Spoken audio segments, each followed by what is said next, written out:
ಹಾಗೂ ವೇದವಲ್ಲಿ ಅವರ ಪ್ರಕರಣವನ್ನು SITಗೆ ಒಳಪಡಿಸಿ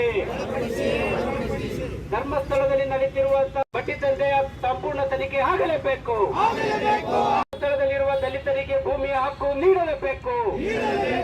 ಭೂಮಾಫಿಯಾವನ್ನು ಸಮಗ್ರ ತನಿಖೆಗೆ ಒಳಪಡಿಸಿ ಸೌಜನ್ಯ ವೇದವಲ್ಲಿ ಪದ್ಮಾಲತ ಪ್ರಕರಣವನ್ನು SITಯ ಮರು ತನಿಖೆಗೆ ಒಳಪಡಿಸಿ ಸೂರ್ಯ ಚಂದ್ರರ ಹಿಡಿದು ಹಣದ ಪೆಟ್ಟಿಗೆಯಲ್ಲಿ ಕೂಡಿಟ್ಟರೋ ಭಾರತದ ಬಾವುಟವ ಸುತ್ತಿ ಬಾಯಿಗೆ ತುರುಕಿ ಕಿತ್ತುಕೊಂಡರು ಅವಳ ಮಾತುಗಳನ್ನು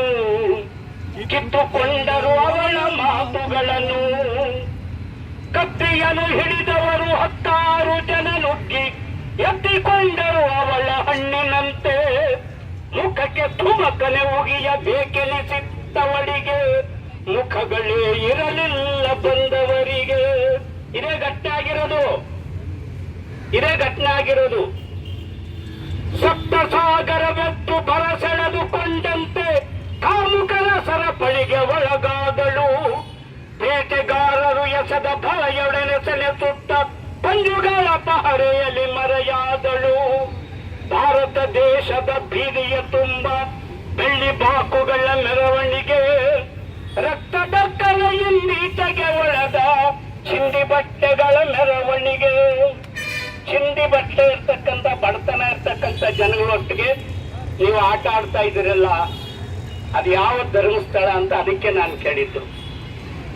ಅಕಸ್ಮಾತ್ ದೇವರು ದಿಂಡ್ರು ಇದ್ರೆ ಮೊದಲನೇದಾಗಿ ಅವ್ರಿಗೆ ಕೊಡಬಾರದಂತ ಶಾಪವನ್ನು ಕೊಡಿ, ಇಲ್ಲ ಸರ್ಕಾರ ಕಠಿಣವಾದಂತ ಕ್ರಮ ತಗೊಂಡು ಜನತೆಗೆ, ದೇಶಕ್ಕೆ, ನಾಡಿಗೆ ನ್ಯಾಯ ಒದಗಿ. ನ್ಯಾಯಾಂಗಕ್ಕೆ ನಮ್ಗೆ ಎಷ್ಟು ಗೌರವ ಇದೆಯೋ ಅದೇ ನ್ಯಾಯಾಂಗನ ಮೊನ್ನೆ ಅವಮಾನ ಮಾಡಿದ ಸನಾತನಿಗಳ ಬಗ್ಗೆ ನಾವು ಖಂಡಿತ ವಿರೋಧ ವ್ಯಕ್ತಪಡಿಸ್ತೀವಿ. ನಮ್ಮ ಧಿಕ್ಕಾರ. ಸೌಜನ್ಯ ವಿಚಾರದಲ್ಲಿ ನ್ಯಾಯಾಂಗ ಏನೋ ನ್ಯಾಯ ಕೊಡಕ್ಕೆ ಪ್ರಯತ್ನ ಪಟ್ಟಿದೆ, ಇಲ್ಲ ಅಂತ ಹೇಳಕ್ಕಾಗಲ್ಲ. ಆದ್ರೆ ಅದನ್ನ ಕಾರ್ಯಗತ ಮಾಡಲಿಕ್ಕೆ ಯಾಕೆ ವಿಫಲತೆ ನಡೀತಾ ಇದೆ? ಇಲ್ಲಿ ಏನ್ ನಡೀತಾ ಇದೆ? ಇಲ್ಲಿ ಹೆಸರಿನಲ್ಲಿ ಲೂಟಿ ಹೊಡೆದಿರುವ ಭೂಮಾಫಿಯಾವನ್ನು ಸಮಗ್ರ ತನಿಖೆಗೆ ಒಳಪಡಿಸಿ. ಸೌಜನ್ಯಳ ಮೇಲೆ ನಡೆದಂಥ ಘನಘೋರವಾದಂಥ ಅತ್ಯಾಚಾರ ಮತ್ತು ಕೊಲೆಯ ವಿಷಯಕ್ಕೆ ಪ್ರತಿಯೊಬ್ಬರೂ ಕೂಡ ಧ್ವನಿಗೆ ಧ್ವನಿಯಾಗಿದ್ದು ಮತ್ತು ಎಲ್ಲರೂ ಸೇರಿ ನಮಗೆ ನ್ಯಾಯ ಬೇಕು ಅನ್ನೋದು. ಅದರ ಅರ್ಥ ಮಾನವತೆಗೆ ನಾವು ತುಡಿತಿದ್ದೇವೆ, ಸರ್ಕಾರಗಳನ್ನ ನಂಬಿದ್ದೇವೆ, SIT ತನಿಖೆಗಳನ್ನ ಪ್ರಾರಂಭಿಸಿದ್ದೆ, SITಯು ಕೂಡ ಪ್ರಾಮಾಣಿಕವಾಗಿ ಕೆಲಸ ಮಾಡ್ತಿದೆ ಅನ್ನುವ ಸಂದರ್ಭದಲ್ಲಿಯೇ ಅನೇಕ ಅನುಮಾನಗಳು ಸೃಷ್ಟಿಯಾಗಿವೆ. ಚಿಕ್ಕ ಕೆಂಪಮ್ಮನ ವಿಷಯದಲ್ಲಿ ಸಾಕ್ಷಿಯನ್ನು ಸಮಗ್ರವಾಗಿ ತಗೊಂಡೆ. ಈ ನಿಟ್ಟಿನಲ್ಲಿ ಈ ದಿನ ರಾಜ್ಯಾದ್ಯಂತ ಎಲ್ಲ ಜಿಲ್ಲಾವಾರು, ಎಲ್ಲ ತಾಲೂಕುವಾರುಗಳಲ್ಲಿ ಸೌಜನ್ಯಳಿಗೆ ನ್ಯಾಯ, ಹಾಗೆ ನಮ್ಮ ಮಗುವಿಗೆ ನ್ಯಾಯ ಅನ್ನುವಂಥ ಪ್ರಕ್ರಿಯೆಯಲ್ಲಿ ಚಾಲನೆಗೊಳಿಸಿದ್ದೇವೆ. ಎಷ್ಟು ದಿವಸ ನಾವು ತಡಿಬೇಕು ಅನ್ನುವಂಥದ್ದು ಇನ್ನೂ ಅನ್ನಿಸ್ತಾ ಇದೆ. ಯಾಕೆಂದರೆ ಭಾಳಷ್ಟು ಅಸಮಾಧಾನಗಳೊಡನೆ, ಭಾಳಷ್ಟು ನೋವುಗಳೊಡನೆ ಸಂಘಟಿತವಾಗಿ ಧ್ವನಿ ಆಗಲಿಕ್ಕೆ ಇಲ್ಲಿಗೆ ಬಂದಿದ್ದೇವೆ. ಈ ಸುಡು ಬಿಸಿಲಿನಲ್ಲಿ ನಾವು ಕೇಳ್ತಾ ಇರುವುದು ನ್ಯಾಯವನ್ನಷ್ಟೇ. ನ್ಯಾಯ ಮತ್ತಷ್ಟು ದಕ್ಕಲೇಬೇಕು. ನಮ್ಮ ಮಗುವಿಗೆ ನ್ಯಾಯ ಮತ್ತು ನಮಗಾದ ಅವಮಾನಗಳಿಗೆ ನ್ಯಾಯ ಅನ್ನುವ ನಿಟ್ಟಿನಲ್ಲಿ ಬಹಳಷ್ಟು ಜನ ಬಂದಿದ್ದಾರೆ.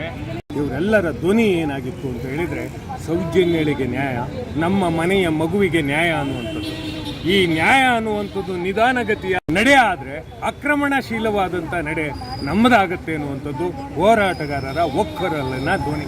ಯಾಕೆ ಅಂತಂದರೆ ಆಕ್ರಮಣಶೀಲವಾದಂಥ ಧ್ವನಿಗೆ ನೀವು ಧ್ವನಿ ಆಗಬಾರ್ದು. ಸೌಜನ್ಯಳಿಗೆ ನ್ಯಾಯ ಕೊಡುವ ನಿಟ್ಟಿನಲ್ಲಿ ಸಮಗ್ರವಾಗಿ, ತುರ್ತಾಗಿ ನ್ಯಾಯ ಒದಗಿಸುವ ನಿಟ್ಟಿನಲ್ಲಿ ನಮ್ಮ ಪ್ರಯತ್ನಗಳು ಸಾಗಬೇಕು ಅನ್ನುವ ನಿಟ್ಟಿನಲ್ಲಿ ನಿಮ್ಮ ಸರ್ಕಾರ ಯೋಚಿಸಬೇಕು.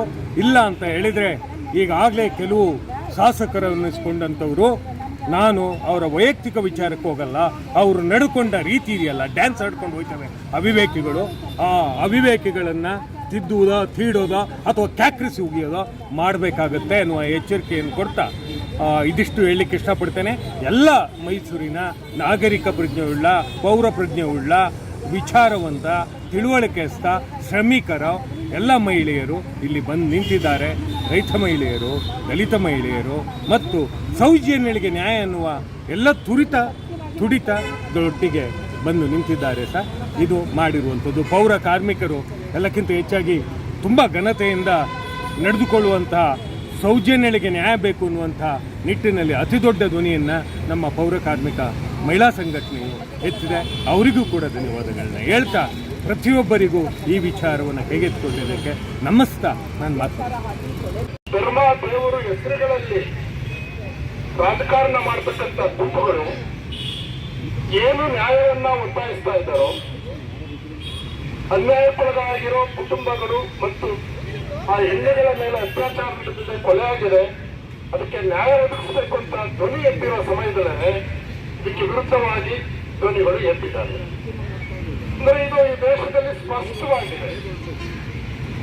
ಏನು ಮನೋಪ್ರೇರಿತ ಸಮಾಜ ಮಹಿಳೆಯನ್ನ ಕನಿಷ್ಠ ದರ್ಜೆಯಲ್ಲಿ ನೋಡ್ತಕ್ಕಂಥ ನಮ್ಮ ಸಮಾಜದಲ್ಲಿ ಅದು ಮಹಿಳೆಯರ ದೇವತೆ ದೇವಿ ಪೂಜೆಯನ್ನು ಮಾಡ್ತೇವೆ.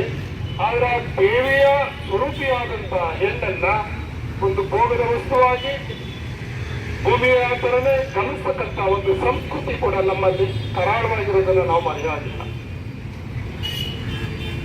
ಇಲ್ಲಿ ಒಂದು ರೀತಿಯ ಧರ್ಮ ರಾಜಕಾರಣ ಒಂದು ಛದ್ಮವೇಷದಲ್ಲಿದೆ. ಅದಕ್ಕೇನಂದ್ರೆ ದೇವರು ಧರ್ಮವನ್ನ ಗುರಾಣಿ ಮಾಡಿಕೊಂಡು ಸಾಮಾನ್ಯರನ್ನ, ಆಮೇಲೆ ಇದು ಧರ್ಮಸ್ಥಳದ ಪ್ರಕರಣವಂತೂ ಮುಖ್ಯವಾಗಿ ಕಾಣ್ತಾ ಇರೋದಲ್ಲಿ ಒಂದು ಬಡ್ಡಿ ವ್ಯವಹಾರದ ದಂಧೆ. ಸರ್ಕಾರದ ಹಣವನ್ನೇ ಜನರಿಗೆ ಹಂಚೋದ್ರ ಮೂಲಕ ಬಡ್ಡಿಯನ್ನು ದುಡಿಬಹುದು ಸೇವೆ ಹೆಸರಿನಲ್ಲಿ. ಆಮೇಲೆ ಇಡೀ ನಮಗೆ ಗೊತ್ತಿರಬಹುದು, ಕರ್ನಾಟಕದ ಎಲ್ಲ ದಿಕ್ಕುಗಳಿಂದಲೂ ನಮ್ಮ KSRTC ಬಸ್ಗಳೆಲ್ಲ ಹೋಗ್ತವೆ. ಜನ ಒಂದು ನಂಬಿಕೆ ಇಟ್ಕೊಂಡಿದ್ದಾರೆ.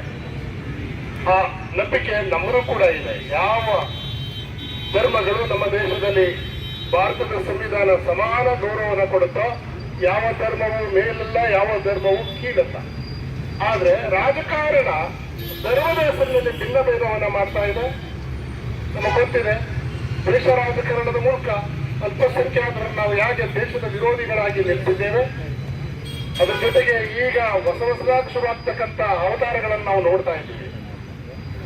ಪ್ರಜಾಪ್ರಭುತ್ವದ ಮುಖೇನವೇ ಏನು ಮೆಜಾರಿಟಿ ಪಾಲಿಟಿಕ್ಸ್ ಮಾಡ್ತಾ ಇದೆ ರಾಜಕೀಯ ಪಕ್ಷಗಳು. ಬಹುಮತದ ಆಯ್ಕೆ ಮೂಲಕ ಎಲ್ಲವನ್ನು ಸಂವಿಧಾನದ ಆಶಯಗಳನ್ನ ಗಾಳಿಗೆ ತೊಡೋದನ್ನ ನೋಡ್ತಾ ಇದ್ದೀವಿ. ನ್ಯಾಯಾಲಯದಲ್ಲೂ ಕೂಡ ಮುಖ್ಯ ನ್ಯಾಯಾಧೀಶರಿಗೆ ಅವರ ಜೀವಕ್ಕೆ ಗ್ಯಾರಂಟಿ ಇಲ್ಲ, ಈಗ ಆ ಸ್ಥಿತಿಯಲ್ಲಿ ಇದೆ. ಮತ್ತೆ ಹೆಣ್ಣು ಮಕ್ಕಳನ್ನ ಕೇಳೋರು ಯಾರು? ಆದ್ರೆ ಇಲ್ಲಿ ವಿಚಿತ್ರ ನಡೀತಾ ಇರೋದೇನಂದ್ರೆ, ಮಾಧ್ಯಮಗಳೇ ಶೋಷಕರ ಪರವಾಗಿರೋದು, ಅತ್ಯಾಚಾರಿಗಳ ಪರ ವಹಿಸ್ತಾ ಇರೋದು, ವಕಾಲತ್ತು ವಹಿಸ್ತಾ ಇರೋದು. ಆಗ ಜನಸಾಮಾನ್ಯರು ಸುಮ್ಮನೆ ಹೇಳಲಿಕ್ಕಾಗಲ್ಲ, ಧ್ವನಿ ಎತ್ತಲೇಬೇಕಾಗುತ್ತೆ. ಆದ್ರೆ ಸೌಜನ್ಯ ಪ್ರಕರಣದ ಮೂಲಕ ಇಡೀ ರಾಜ್ಯದ ಜನ ಮಹಿಳೆಯರು ಧ್ವನಿ ಎತ್ತಿದ್ದಾರೆ. ಯಾವ ಧರ್ಮವು ನೀವು ಅತ್ಯಾಚಾರ ಮಾಡಿ, ಕೊಲೆಯನ್ನ ಮಾಡಿ, ಬೇರೆಯವರ ಆಸ್ತಿಯನ್ನು ಲಂಬಾಯಿಸಿ ಅಂತ ಧರ್ಮ ದೇವರು ಹೇಳುತ್ತೆ ಅಂದ್ರೆ ಅದನ್ನ ಯಾಕೆ ನಂಬಬೇಕು ನಾವು? ಭೂಮಿ ಯಾವ್ದಾದ್ರು ದಲಿತರದಿದೆ, ಸಾಮಾನ್ಯರದಿದೆ, ಅವರು ಬಲಾಢ್ಯರಲ್ಲ ಅಂದ್ರೆ ಅಲ್ಲಿ ಭೂಮಿ ಕಬಳಿಸ್ಲಿಕ್ಕೆ ವ್ಯವಸ್ಥಿತವಾಗಿ ಸಂಚನ್ನ ನಾವು ನೋಡ್ತಾ ಇದ್ದೀವಿ. ಈಗಾಗಲೇ ಏನು ಅಲ್ಲಿ ಸತ್ತಿರೋರ್ನ ಸಾಕ್ಷಿ ಸಮೇತ ಹಿಡಿತಾ ಇದ್ದಾರೆ, ಅದನ್ನು ತಪ್ಪಿಸ್ತಕ್ಕಂಥ ಕೆಲಸ ನಡೀತಾ ಇದೆ. ಏನು CID ರಾಜ್ಯ ಸರ್ಕಾರ ನೇಮಕ ಮಾಡಿದೆ, ಅದ್ರ ಬಗ್ಗೆ ನಮಗೆಲ್ಲ ಒಂದು ನಂಬಿಕೆ ಇದೆ. ಏನೆಲ್ಲ ಕಲ್ಪಿಟ್ಗಳಿದ್ದಾರೆ, ಅಪರಾಧಿಗಳಿದ್ದಾರೆ, ಅಪರಾಧಿಗಳನ್ನ ಸಚ್ಚಲೆಗೊಳಿಸಬೇಕು. ಅವ್ರಿಗೆ ಭಾರತದ ಸಂವಿಧಾನದ ಕಾನೂನಾತ್ಮಕವಾಗಿ ಅವ್ರಿಗೆ ದಂಡನೆಯನ್ನು ಕೊಡಬೇಕಾಗುತ್ತೆ. ಇದು ಕೊಡದೆ ಹೋದ್ರೆ ಧರ್ಮಸ್ಥಳದಲ್ಲೇ ಅಧರ್ಮ ಮತ್ತು ಅನ್ಯಾಯಕ್ಕೆ ಸಾಕ್ಷಿ ಆಗುತ್ತೆ ಅನ್ನೋದು ನಾವು ಮರೆಯಾಗಿಲ್ಲ. ಮಂಜುನಾಥ ಸ್ವಾಮಿಯೇ ಕಣ್ಣು ಮುಚ್ಚಿ ಕುಳಿತಯ, ಅಣ್ಣಪ್ಪ ಸ್ವಾಮಿಯೇ ಕಣ್ಣು ಬಿಟ್ಟು ನೋಡೆಯ, ಅಣ್ಣಪ್ಪ ಸ್ವಾಮಿಯೇ ಕಣ್ಣು ಬಿಟ್ಟು ನೋಡೆಯ. ಅತ್ಯಾಚಾರಿ ಕೊಲೆಗಡುಕರು ಅಟ್ಟಹಾಸ ಮೆರೆಯುತ್ತಿರುವರು, ಅಟ್ಟಹಾಸ ಮೆರೆಯುತ್ತಿರುವರು. ಎಂಜಲುತಿಂದ ಪೊಲೀಸರು ಕುಮ್ಮಕ್ಕು ನೀಡುತ್ತಿರುವರು, ಎಂಜಲುತಿಂದ ಪೊಲೀಸರು ಕುಮ್ಮಕ್ಕು ನೀಡುತ್ತಿರುವರು. ಮಂಜುನಾಥ ಸ್ವಾಮಿಯೇ ಕಣ್ಣು ಮುಚ್ಚಿ ಕುಳಿತಯ, ಮಂಜುನಾಥ ಸ್ವಾಮಿಯೇ ಕಣ್ಣು ಮುಚ್ಚಿ ಕುಳಿತಯ. ಅಣ್ಣಪ್ಪ ಸ್ವಾಮಿಯೇ ಕಣ್ಣು ಬಿಟ್ಟು ನೋಡೆಯ, ಅಣ್ಣಪ್ಪ ಸ್ವಾಮಿಯೇ ಕಣ್ಣು ಬಿಟ್ಟು ನೋಡೆಯ. ಧರ್ಮದ ಹೆಸರಿನಲ್ಲಿ ದರ್ಬಾರ್ ಧರ್ಮದ ಹೆಸರಿನಲ್ಲಿ ದರ್ಬಾರು ಮಾಡುವರು, ದೇವರ ಹೆಸರೇಳಿ ಅನ್ಯಾಯ ಮಾಡುವರು, ದೇವರ ಹೆಸರೇಳಿ ಅನ್ಯಾಯ ಮಾಡುವರು. ಮಂಜುನಾಥ ಸ್ವಾಮಿಯೇ ಕಣ್ಣು ಮುಚ್ಚಿ ಕುಳಿತೆಯ, ಮಂಜುನಾಥ ಸ್ವಾಮಿಯೇ ಕಣ್ಣು ಮುಚ್ಚಿ ಕುಳಿತೆಯ, ಅಣ್ಣಪ್ಪ ಸ್ವಾಮಿಯೇ ಕಣ್ಣು ಬಿಟ್ಟು ನೋಡೆಯ, ಅಣ್ಣಪ್ಪ ಸ್ವಾಮಿಯೇ ಕಣ್ಣು ಬಿಟ್ಟು ನೋಡೆಯ. ಬಡವರ ಭೂಮಿ ಕಬಳಿಸಿ ಬಂಗಲೆಗಳ ಕಟ್ಟುತ್ತಿಹರು, ಬಡವರ ಭೂಮಿ ಕಬಳಿಸಿ ಬಂಗಲೆ ಕಟ್ಟುತ್ತಿಹರು. ನ್ಯಾಯ ಕೇಳಲು ಹೋದ್ರೆ ಸೊಲ್ಲಡಗಿಸಿ ಬಿಡುವರು, ನ್ಯಾಯ ಕೇಳಲು ಹೋದ್ರೆ ಸೊಲ್ಲಡಗಿಸಿ ಬಿಡುವರು. ಮಂಜುನಾಥ ಸ್ವಾಮಿಯೇ ಕಣ್ಣು ಮುಚ್ಚಿ ಕುಳಿತೆಯ, ಮಂಜುನಾಥ ಸ್ವಾಮಿಯೇ ಕಣ್ಣು ಮುಚ್ಚಿ ಕುಳಿತೆಯ, ಅಣ್ಣಪ್ಪ ಸ್ವಾಮಿಯೇ ಕಣ್ಣು ಬಿಟ್ಟು ನೋಡೆಯ, ಅಣ್ಣಪ್ಪ ಸ್ವಾಮಿಯೇ ಕಣ್ಣು ಬಿಟ್ಟು ನೋಡೆಯ. ಚಂದದ ಹೆಣ್ಣುಗಳು ಕಣ್ಣಿಗೆ ಬಿದ್ದರೆ ಸಾಕು, ಚಂದದ ಹೆಣ್ಣುಗಳು ಕಣ್ಣಿಗೆ ಬಿದ್ದರೆ ಸಾಕು.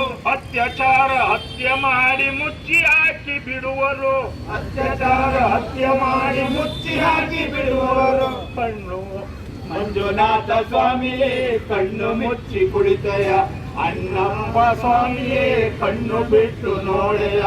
ದೇವಮಾನವನ ಬಣ್ಣ ಬಯಲು ಮಾಡೋಣ ಬನ್ನಿ, ಮಾನವನ ಬಣ್ಣ ಬಯಲು ಮಾಡೋಣ ಬನ್ನಿ. ನ್ಯಾಯಪರ ಹೋರಾಟ ಮಾಡೋಣ ಬನ್ನಿರಣ್ಣ, ನ್ಯಾಯಪರ ಹೋರಾಟ ಮಾಡೋಣ ಬನ್ನಿರಣ್ಣ.